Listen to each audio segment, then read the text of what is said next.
एक तू ही निरंकार। पद संख्या 72। सतगुरु के चरणों से बढ़कर तीरथ और स्नान नहीं। बिना गुरु के पशु यह बंदा बन सकता इंसान नहीं। गुरु चरणों की धूली लेकर मल मल कर तुम करो स्नान। तन मन धन संतों पर अपना खुशी खुशी कर दो कुर्बान। संत की सेवा वह कर सकता जिससे आप कराए यह। अवतार हरि गुण वह ही गाए जिससे आप गवाए ये। सतगुरु के चरणों से बढ़कर तीरथ और स्नान नहीं। सत्संग जी, सतगुरु के चरणों से बढ़कर कोई भी तीर्थ या स्नान नहीं है। हम अक्सर देखते हैं गंगा जी जा रहे हैं नहाने के लिए, हरिद्वार जा रहे हैं सत्संग जी। हमें इधर उधर भटकने से कोई लाभ नहीं होता है, क्योंकि जब तक हम इस निरंकार को नहीं जानेंगे, नहीं पहचानेंगे, तब तक हम ऐसे ही भटकते रहेंगे सत्संग जी।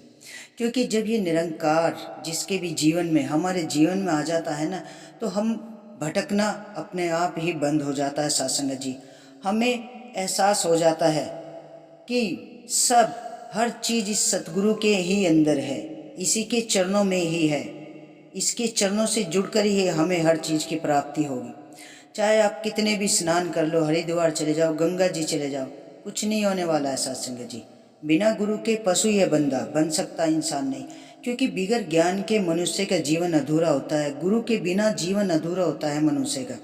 जब तक जीवन में गुरु ज्ञान नहीं आता है, तब तक इंसान एक पशु के समान होता है। गुरु चरणों की धूली लेकर मल मल कर तुम करो स्नान। सत्संग जी, इधर उधर क्यों जाएं, हम क्यों भटके, जब प्रभु परमात्मा साकार रूप में हमारे सतगुरु महाराज हमारे सामने है, तो हम इधर उधर क्यों भटके। सत्संग जी, ये जो निरंकार होता है ना, ये सभी के साथ चिपका हुआ है। जिसने ज्ञान ले रखा है उसके साथ भी, और जिसने नहीं ले रखा है उसके साथ भी।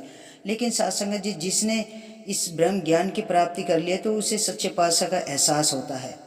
तो तभी तो कहते हैं कि गुरु चरणों की धूली लेकर मल मल तुम करो स्नान। तो जो संत होते हैं ना, वो इधर उधर नहीं भटकते हैं सत्संग जी, क्योंकि उन्हें एहसास हो जाता है। वो कहते हैं ना सतगुरु महाराज, एक को जानो, एक को मानो, एक हो जाओ। तो सत्संग जी, हम चरणों की चरण धूली लेके अपने आप को अपने मल मल के उसमें नहाएंगे हम चरण धूली में। तन मन धन संतों पर अपना खुशी खुशी कर दो कुर्बान। सत्संग जी, जब हम सेवा सिमरन संगत, संतों का संग बहुत ही जरूरी है। हमें जो भी खुशी मिलती है संतों के चरणों से ही मिलती है। सतगुरु महाराज यही कहते हैं कि हर संत के अंदर ये परमात्मा है। तो हमें इधर उधर नहीं भटकना है। हमें इन संतों की चरण धूली अपने माथे से लगानी है, संतों का संग करना है।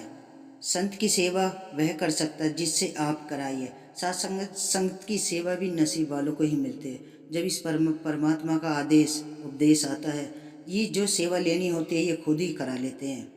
अवतार हरि गुण वह ही गाए जिस पर यह आप गाए। साथ संगत जी, हम ये गुण भी, इस प्रभु के गुण भी हम तभी गाते हैं जब इसकी कृपा होती है, जब ये खुद गवाते हैं। सत्संग जी, अपने आप तो इस प्रभु की आज्ञा के बिना ये पत्ता भी नहीं हिलता है, सतगुरु महाराज की आज्ञा के बिना। तो सत्संग जी, कहने का भाव यहाँ पे यही है कि हमें ये जो मनुष्य जीवन मिला है ये बहुत अमूल्य जीवन है, इसे ऐसी ही व्यर्थ ना करें। संत के चरणों से जुड़कर सेवा संगत सिमरन, संगत संगत बहुत जरूरी है सत्संग जी। बगैर संगत के ज्ञान अधूरा है। तो सत्संग जी, ज़्यादा से ज़्यादा कोशिश करें कि जब भी कहीं भी संगत होती है तो हम संगत में जरूर जाए। जब हम संगत में जाते हैं तो हमारी सेवा आप ही हो जाती है, सिमरन मन में सदैव चलता रहता है। तो सत्संग जी, सब पे अपनी कृपा और आशीर्वाद बनाए रखना। सतगुरु महाराज के चरणों में यही अरदास, यही विनती, सबको तन मन धन से भरपूर रखना। सत्संग जी, बड़े प्यार और सत्कार से कहना, धन निरंकार जी।